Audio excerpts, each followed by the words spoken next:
My name is Jason Hines, as Will mentioned, and we're super excited to see you guys here today. Thanks for joining. We'll be taking you through some live demonstration, do a little bit of slides at the beginning, but not too much of that. So also a quick plug, as we have on the screen here today, we're going to be at AWS reInvent in Las Vegas this December. If you're there, we'd love to see you. So hit us up and we can meet in person, which is always much better than spending time on Zoom together. So let's get into it. If you've worked in analytics or BI or even used a dashboard, you probably can relate to this meme here that we'll start off with, which is everybody dumps the dashboard to Excel and spreadsheets. And it's just sort of the way the world works. And this drives analytics and BI teams crazy. And it's actually a pretty great way to work with the data in some regards if you're a stakeholder. So we're going to talk a little bit about this dichotomy here today and get into it. I mean, the real reason why I think people dump data from the dashboard to Excel is they want to find answers on their own. They don't want to have to bother a data team or wait on their ticket to be answered. They just want to get at the results on their own. And spreadsheets are really the only true self-service option in many places. You hear a lot about like BI tools talking about self-service analytics. Well, I think that's great until you have to go to a course for a week to learn how to like build the dashboards or learn their proprietary coding language or query language or whatever it may be. Self-service means stupid easy, right? And spreadsheets are the common language of business. It's because it gives users control and flexibility to really do whatever they want with the data. It doesn't require a lot of training, as I mentioned. They can directly transform the data and work with it, even include outside sources where you join it using a VLOOKUP if you're familiar with it. And increasingly, AI assistance is embedded in that, whether it's embedded with it with something like Microsoft Copilot, or if it's just people using ChatGPT on their own. I firmly believe that this is going to be a big way that people enhance their analysis is by relying on tools like that. You know, you rewind and like 20 years ago, it was the same way with Google. And now you can't imagine doing your job without something like Google. And in a similar way, I think people are not going to be able to imagine doing their job without the assistance of AI. On the other hand, spreadsheets, you know, they seem like maybe they're the answer, but they also cause really big problems.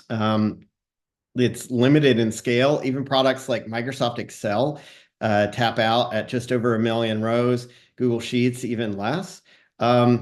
They aren't real time. So you can connect spreadsheets to underlying data source, but you usually have to refresh these. You also see this with BI tools where you set a refresh rate whenever you're dealing with large volumes of data.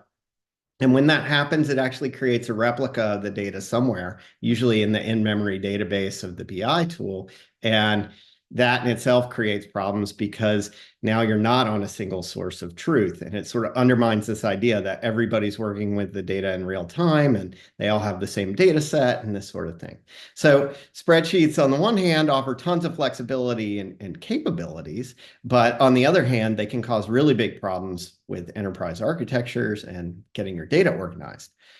We firmly believe that databases are becoming more like spreadsheets. Those tables in a database are becoming more and more like spreadsheets in their capabilities. And on the other end of the spectrum, I think spreadsheets are going to become more like databases and become more powerful. And that's really the idea behind Gigasheet, what we've invented here. And you see in this animation here, what looks like a spreadsheet-based user interface, but it can do some database-like things. Like we're showing grouping here, or group by, if you're familiar with SQL, which is easily done in Gigasheet, and then you can perform aggregations on these groups and filters and all kinds of other things. So for those who aren't aware, Gigasheet is a self-service analytics spreadsheet first product. It scales massively well to the size of your underlying database or data warehouse. And now it has a live connection to it. So today we're going to talk about Snowflake. We're going to show you some example retail data that's connecting live to a Snowflake instance. So it's constantly in sync. There is no refresh. Users interact with the entire data set this way. So not a slice or aggregate or sample. This allows business users, just with spreadsheet skills to do analysis and even transform and prepare data. So there are a bunch of use cases we see. We've had over 140,000 people sign up for Gigasheet and use the product. So you can imagine there's all kinds of wild things in here. But core use cases that often we see with more of our enterprise solutions are things like ad hoc analysis on really high volume data stores, especially for financial reporting, like things to support audits, or maybe you're doing complex cohort analysis, data product delivery. This can be internal at organizations where data teams are delivering data products in an interactive form factor to stakeholders, or commercial data providers that are actually sending their assets via Gigasheet so that their consumers can customize that final mile and do the final mile analysis and customize the data. And then finally, data preparation and cleaning, where business users are able to clean up massive data sets that normally would require something like Python or Pandas and different Python libraries to do that data cleaning. And they're able to do it in a spreadsheet-like interface at massive scale. Today, we're going to talk about this ad hoc data analysis example at the top. Garth's going to take you through that in a live demo here. So we're just about to get into it. So just to set the stage for this, this is an example architecture of how Gigasheet can be configured. It doesn't have to be configured this way, but typically you'll have data sources over here on the left. This could be everything from Shopify storefront to Amazon if you're dealing with retail data, or maybe it's Salesforce or even NetSuite or just S3 bucket where data is placed. There's probably an ETL step and doing some data loading. This could be done with the loaders that come with your warehouse, or it could be used a third-party product like Fivetran. You may be doing some data transformation on this with things like dbt or Python. Of course, we have the cloud data warehouse here at the center. Today, we're talking about Snowflake. We support every major data warehouse and database that's on the market today. Optionally, customers will have a data governance layer here. This sometimes resides within the warehouse itself, the data catalog and governance layer. It could also be a third-party product. This could also be a semantic layer as well. And then you have Gigasheet over here on the right. This is typically where you would find traditional BI tools as well, which, by the way, Gigasheet integrates with tools like Domo, Tableau, and Power BI, as well as traditional spreadsheets. So you'll see in this demonstration, what we're actually going to show is as you interact with the spreadsheet user interface, Gigasheet's generating SQL on the fly, and it issues those queries to the backend data warehouse, and the records are displayed in a spreadsheet-like interface that we'll show you today. So everything's happening in real time here. And with that, I think I'm going to turn it over to Garth and let him show you more details on it and show it to you live. Also, we'll take questions at the end. You can put your questions into the Q&A panel anytime, but we'll probably just hold those to the end and address them then. So yeah, with that, Garth, I'll hand it over to you. Thanks, Jason. Hey, everybody. My name's Garth. I'm the co-founder and CTO here at Gigasheet, and I'm very excited to show you today what you could do in Gigasheet for exploratory data analysis with Snowflake.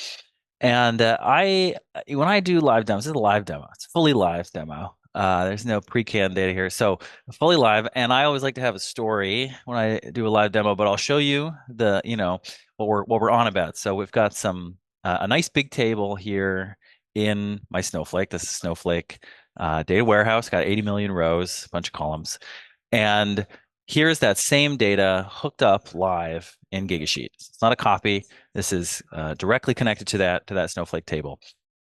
what we're going to do today is we're going to use the Gigasheet interface to do some meaningful, significant analysis of that Snowflake table without any SQL, without any code, with just working with this in this nice, comfortable spreadsheet.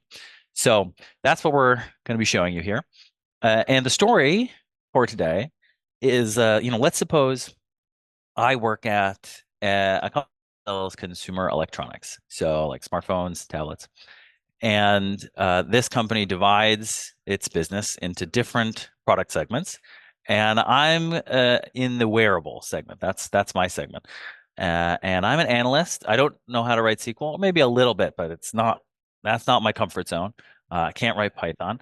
And maybe I'm attached to like the marketing team and the finance team. And my boss has come to me and said, "Hey, we ran a sales promotion initiative over the summer in June, and I need you to give me a nice bullet point about it. Give me the story, give me something good to say. But what was the impact? Like, what did we do with that initiative?" I know that the data team has in Snowflake, the company uses Snowflake, and the data team maintains this big record of all of the purchases, all of the transactions, everything that gets bought from my company. The data team owns that and maintains that. And I'm pretty sure that from that data, I can get to a useful insight for my boss. I can get to some kind of, nice little one-liner that I can give to my boss as how our sales promotion, kind of effect we saw from our promotion over the summer. But without Gigasheet, I might be in a little bit of trouble. So without Gigasheet, even though this data is in the warehouse, I could maybe find a dashboard. The data team probably publishes some kind of dashboard. But the problem with the dashboard is it never has exactly the right toggles. There's always, it's like it's aggregated at the wrong level, it's rolled up too much, or it's not enough, not enough of a roll up, or it doesn't let me get down to exactly the slice that I'm looking for. It's never exactly right, which is why, as Jason said, everybody always ends up dumping the data. But this is 80 million rows. I'm not going to dump that to my laptop. So, the alternative that without Gigasheet, I might go to the data team directly. I might go to them and say, hey, I need your help with this analysis. Can you pull some data for me, whatever? But, usually the data team is way too busy for that. But luckily, in this case, the data team has provisioned access for me in Gigasheet to this record, these records. And it's still with the governance. The data team still has complete control over this data. I don't have a clone. I don't have a copy. I didn't download this data, so I'm not going to run off and create, my own different source of truth. It's still a single source of truth that the data team has full ownership of, fully controls. And that also means, by the way, if they were to, make a fix in here or add some new records, as soon as I refresh the page, I would have that updated data. I would have, the fixed data. I'd have the additional records. There's no kind of latency or staleness. It's really just, this is the same data that the data team has, but I'm seeing it here in this nice spreadsheet. And to get access, super simple. I'll show you that real quick. This is the Gigasheet library, kind of like your home base for Gigasheet. And I can just go in here, connect to Snowflake. Maybe I use single sign-on or other methods. Get that connection set up, and then open up my file. So that's kind of the setup. So here I am, this analyst, and I've cracked open this file. And maybe since this is about exploratory data analysis, let's suppose I've never looked at this before. Maybe this is the first time that I've ever cracked this data open. And so we'll see how we can use Gigasheet to, first of all, kind of get oriented in this data, and then start to do some analysis on this data to come to a nice sort of answer for my boss about our June promotion. So here I am. First of all, I'm already thrilled. I can see rows and columns. This is great for me. This is familiar. This is comfy. I'm much happier to start looking around in an interface like this as opposed to a console window where I have to sort of start typing SQL and things like that. But let's start to explore it. So I can see here I've got a revenue column. That looks like it's probably the prices, the sales that are being made, and we can kind of check our understanding with an aggregation. So down in the bottom bar here, I can compute aggregations for an individual column, and I'm going to choose an average. I see average is $25. And we're an electronics company, so we sell some big ticket items. But a lot of what we sell is like little adapters, cables, stuff like that. So that actually makes sense to me. Yep, that's our, this has got to be the products the price of the products we're selling. Customer ID, our next column. Okay, so this looks like unique IDs. This is an anonymized data set. You're not going to see any real like emails or things in here. But this looks like unique IDs for customers. Again, we're going to check our understanding. Let's take a look at our available aggregates. I think we can run a unique aggregate here. Okay, so that means we got 15 million unique values in the customer column, and I've got 80 million rows down here at the bottom, 18 columns, 80 million rows. So that kind of tracks, right? So customers buy a few items at a time in some cases. So, we've got, a bunch of rows, probably each row is a single item purchased, and then, 15 million customers making those purchases. Kind of makes sense. All right, row ID, that's just unique ID. Some date information about when things were purchased, customer cohorts. Okay, so we can click on the column header, and just like in Excel, you get kind of this readout of the unique values. That's pretty helpful to sort of see what's in the data here. So I can see we've got cohorts going back all the way to 2014. It's good. That means we've got a nice sort of full, healthy data set here. Feeling good. Some more date information. Now, this is an interesting column. So again, I'm in the wearable product segment, and I see here this wearable revenue category. So this looks like it could potentially be a very useful column for our analysis. So let's click on that again and see what's in this column. Okay, so I see new overall, new to segment, and returning. So I think what I can probably infer here is that this is telling me what kind of a purchase it was in terms of when we first saw this customer. So are they in this purchase, was this their first purchase ever to our whole company? First purchase within the segment where they're buying, or are they just making a return purchase? So this looks to me like it could be a great column for the analysis I'm trying to do on the June sales promotion. So we'll put a mental note here. We're going to look at this column again, the wearable revenue category. This looks like it could be really helpful for us. We can keep scrolling over here, looking at the rest of the data. Looks like there's some information about the segment. There's information about the products.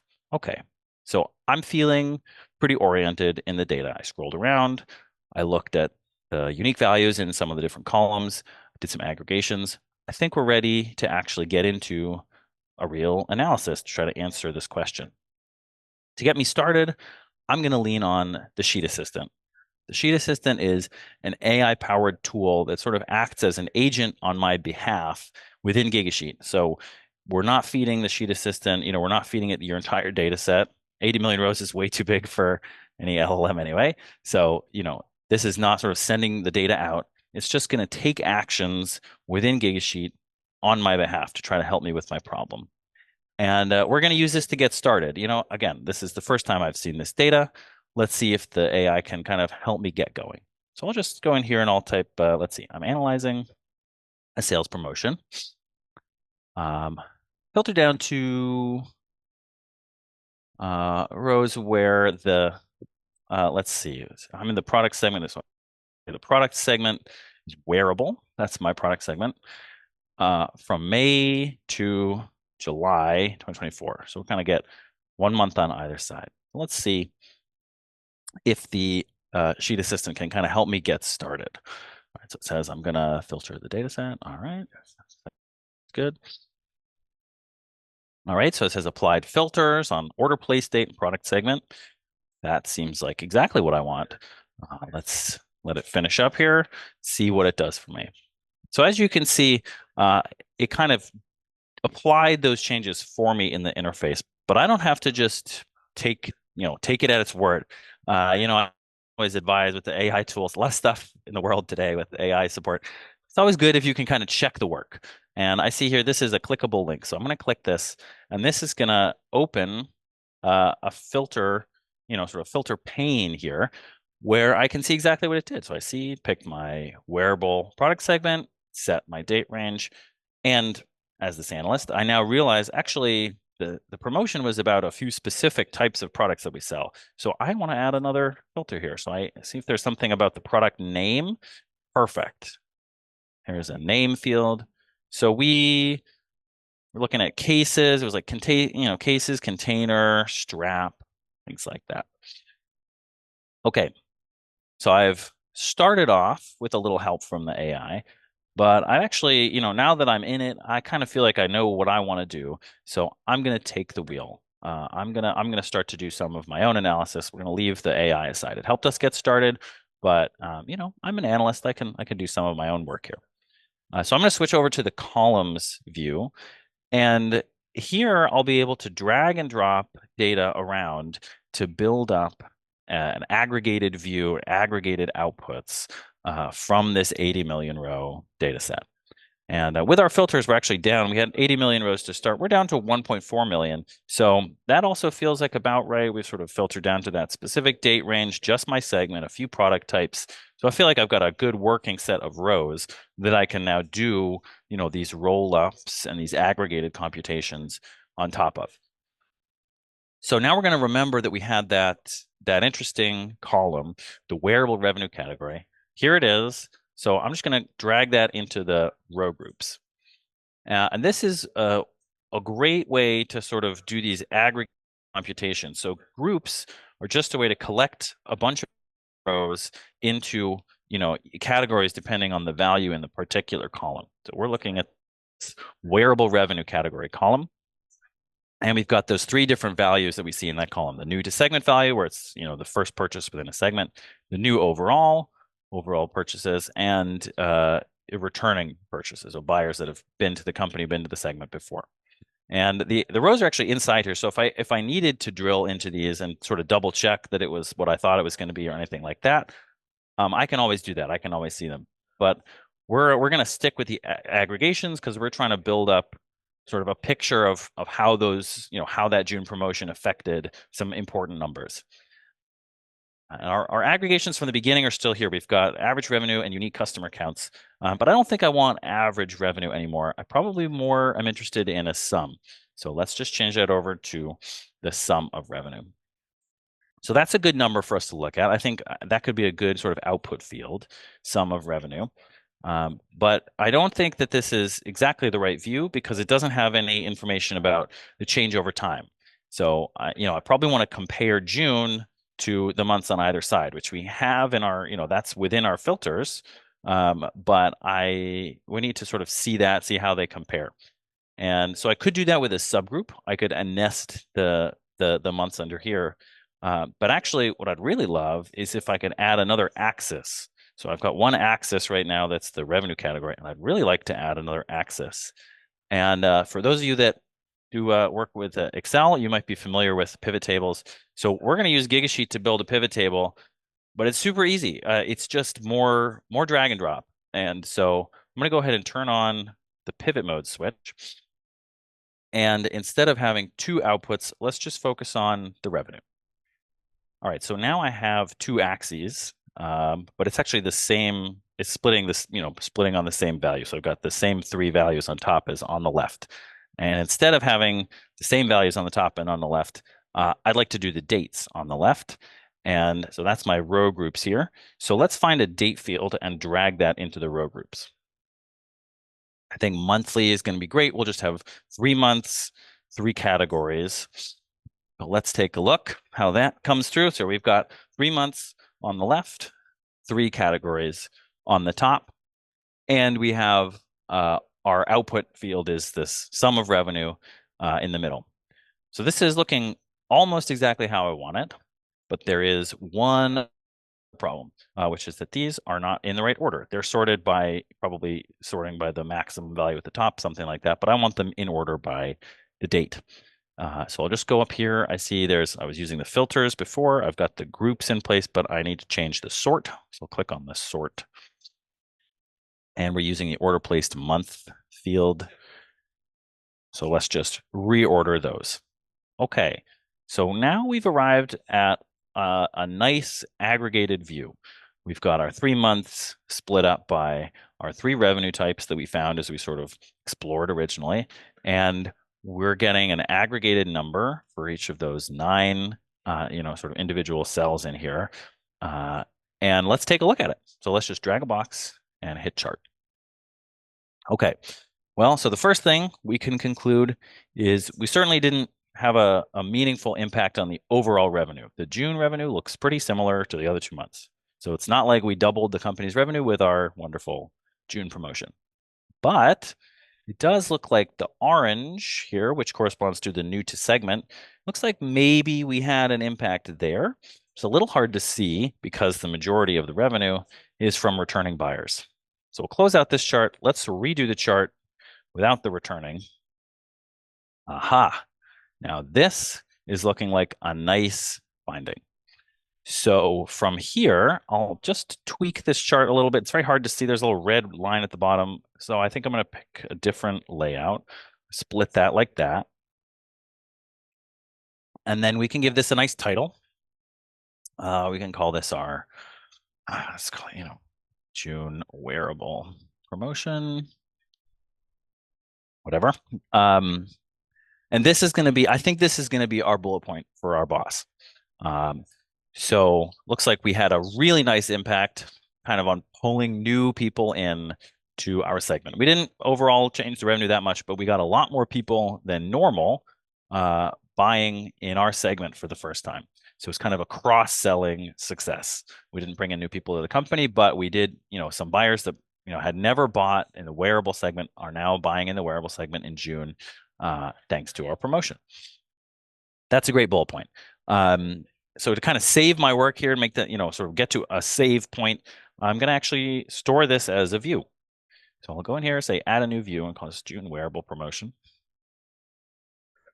And I could then share that view to my boss. I could, download just this chart as a screenshot. I could pull out the individual numbers. Here's kind of my first landing point from my work so far. So let's do a little recap. So we started with data in Snowflake that I wouldn't have been able to interact with other than SQL or Python or something like that. The data team helped me connect to Gigasheet, and I was able to open up that data in this spreadsheet environment. And then from the spreadsheet interface, I explored to figure out what was, what is this data? What are these columns? What kind of information is in here? Found some columns of interest. I did some grouping to organize the data into, different categories depending on the column values. And then I split it into a pivot table so I could have two axes, the 3 months and the different revenue types, filtered down to the data set of interest. Got a little help from the AI to get started, but after that, we were doing it ourselves, drag and drop the columns around. We're aggregating on revenue.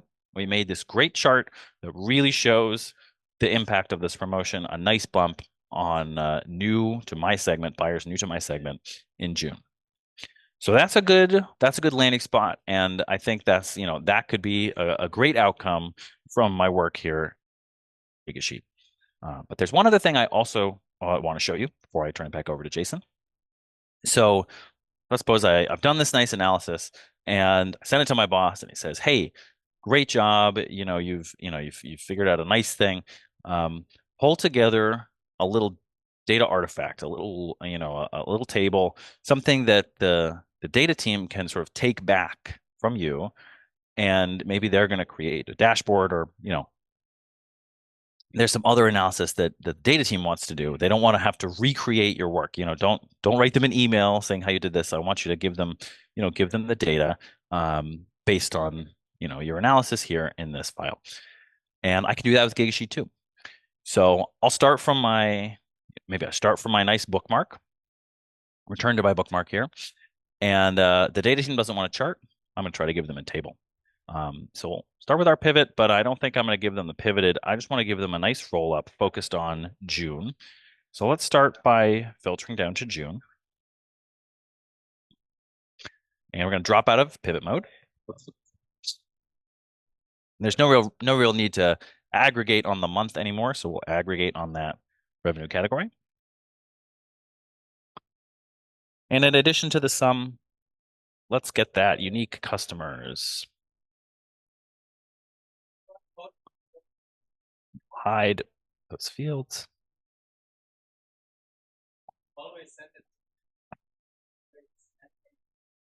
So there we go, a nice little table, and I'll just push that right back to them.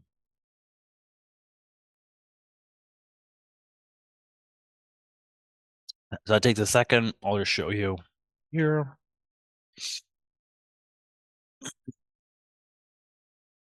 And that's how it looks right back in Snowflake. So there you go. So I started with my analysis and I made a little artifact to send right back to folks on the data team in the warehouse. So there you have it. That's a nice analysis that we did using the spreadsheet interface. Super easy, point and click, no SQL, no Python, nothing like that. I was able to do it all myself. Just seeing the data live, interacting with it live. No data copy, as easy as you like. So I think I'll leave it there and I'll turn it back over to Jason. Yeah, thanks, Garth. You guys can drop questions into the Q&A panel, or I see some in the chat as well. We'll try to get to those. So feel free to drop any questions that you have there to us directly, or like I said, to the Q&A. So I think thanks for doing that, Garth. If you think about how many people can write SQL in your company, or maybe how many people are experts at Power BI or Tableau versus how many people know how to use spreadsheets, you kind of get the idea of what we're going after here, which is to really democratize the ability to work with large data sets in a governed way. Garth showed a write back capability. That's pretty powerful as well. That's one of the newest capabilities we've added. And you definitely would integrate with an independent persistent layer there, like an Apache Iceberg or something, so the data team can choose how to incorporate additional changes to tables and things like that. So happy to dive into that more. Let's see if I can find my chat panel, my Q&A panel here. I saw one question come in, Garth, which is looked pretty responsive. How powerful is the Snowflake that you're running on? Snowflake is very underpowered, actually. It's just our little internal sort of testing environment. But it's only 80 million rows, which actually in the world of big data, 80 million rows isn't an enormous data set, but it's really the performance of Gigasheet. It's extremely fast, scales as high as you like. There's really no issue at all on the Gigasheet side. And so as long as your warehouse is scaled appropriately for the data that you have, you're going to get great performance. Yeah, I think we've seen like we were working with 80 million rows and it was pretty responsive. We don't spend much on our Snowflake for that. We've seen overall pretty good performance. There's a question, any warehouse size we recommend? Like for these 80 million rows, Garth, do you have any idea on more specific specs on like I think we chose the smallest one. It's like we didn't want to spend tons of money on Snowflake just for for like the development. So I think we capped it at like $20 a month, something like that, and it's like a small warehouse, like small or extra small. It's way on the low side. But again, yeah. it's not like we're running queries against this thing like every minute trying to support like 1,000 people accessing it live all at once. Gigasheet can handle that, but just got to make sure that your Snowflake is the right size for your data. Yeah, so there's a question about what size do we recommend? It really there are so many variables that come into play, like how often you're updating or inserting records, what other stuff you have going on that warehouse is usually going to become important. But we found it to be very performant for both Snowflake and Databricks is where we've had the most experience. We've also done work with Postgres and MySQL as well. But yeah, I think the answer is it depends, but generally speaking, if your warehouse is performant when you're performing queries on it for in the console, like I think Gigasheet's going to work fine. That's really all it's doing there. I think one more key point to make on that is that the SQL that we generate, we also support running Gigasheet on our own, like on a Gigasheet owned data warehouse. So it doesn't have to be against your Snowflake. We also have a product offering where it's running against a data source that we control. And so we've put a lot of work into making sure that the SQL that it generates is appropriately optimized. So we're not wasting any cycles on your warehouse or on an internal data store. We've put a lot of work into that. So you can be confident that, as long as it's sort of basically the same SQL that a data engineer would write, that's what our program is going to generate. That's what Gigasheet is going to be executing. So if the data team is happy with the performance, Gigasheet's going to work just as well. yeah, totally. Like that's called our managed offering. And for the first couple of years of our existence, that's all we really offered. So we optimized it really well to decrease our own costs so you can ensure like your back end is we are going to treat it with as much efficiency as we can. Another question here. If you want to go back and expand the time frame on that analysis you just did, Garth, uh, would you be able to do that? Like, let's say a few quarters from now or months from now, there's additional records in there. Um, Yeah, absolutely. It's as easy as editing that filter. So it was just that filter panel where I can even. You want to let me share again, Jason? I can show it. yeah, go ahead. Um, I'll just pull back that same thing we were just looking at. So if I wanted to, keep the same analysis but change the time range, that's as easy as going in here and, going back a few months or, back to whatever, whatever time range you want. So just a couple clicks to get all brand new numbers coming into your analysis. Cool. Yeah, I mean, we hit on a lot of things that database people do often, like creating views, obviously updating queries. We have the ability to save filters, which are like saved queries. Um, Sharing and collaboration is part of this too. We wanted to keep this demonstration relatively focused to the topic at hand, but there are, of course, like a million other things that we could show, and we're happy to do that with you if you'd like to see a demo on your data, or if you'd like to work with an example data set or connect to your Snowflake or data warehouse, we'd love to follow up with you and show you how that works. As a special treat today, we're going to actually share a link with you to this exact data set so you can play with it firsthand. It will be a view-only public link, so you won't have all of the features and functions unlocked that Gar showed, but you'll have many of them. You'll be able to do filters, groups, and sorts, as well as look at all the data in the columns and play with it. So keep an eye on your email. You'll be receiving an email from Ryan on our team with an interactive link that you can play with yourself. One more question here. If we create a new column in Gigasheet that is a product of a calculation, so we have formulas in here. We actually have that little plus box there, Garth, if you wanted to show a Yeah, preview I show a of that. little formula here. You can write formulas in Gigasheet. So the question is, if we create a new calculated column using existing columns, and it says that one triggers events in Snowflake or that happens only in Gigasheet. So I think the question is like, where does that then update Snowflake or does that update in Gigasheet? How does that happen? Yeah, it's a good question. So for this kind of a scenario, this actually is a read-only interaction with Snowflake. So you won't be able to add a calculated field. However, we do support the manage mode that Jason was talking about, or we're going to have input, sort of Snowflake inputs, where you have actually write access as well to a dedicated area within Snowflake. So we want to make sure you're not going to over clobbering what the data team is creating.